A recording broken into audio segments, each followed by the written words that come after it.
vang kher nghe nang ne na kan tiam thu đi giống kha alone my an e chantir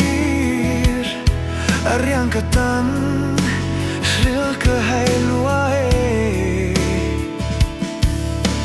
kirle ya ni moi tau silo izun zam yan shui yang mi phua reng si ril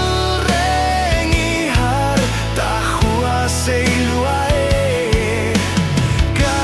chan reng hi tau thia ma rasin au di te lo chuan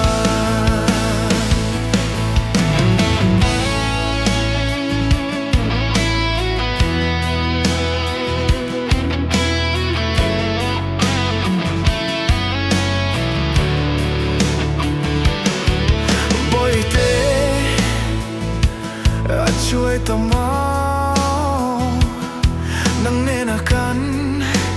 lim lai ni zong te a der mai mau min lo lan ariang katan tora har luai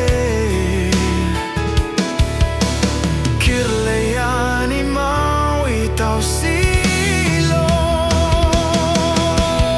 izun zam yan shui yang mi phua reng si gil reng I har ta khua sei luai ka chan reng hi tau thia ma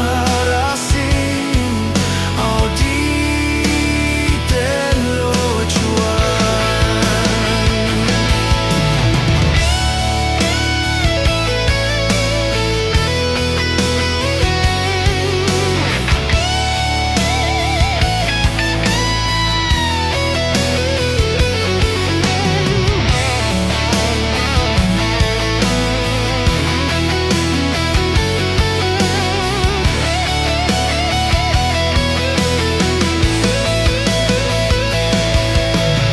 izun zam yan hui ang mi phua reng si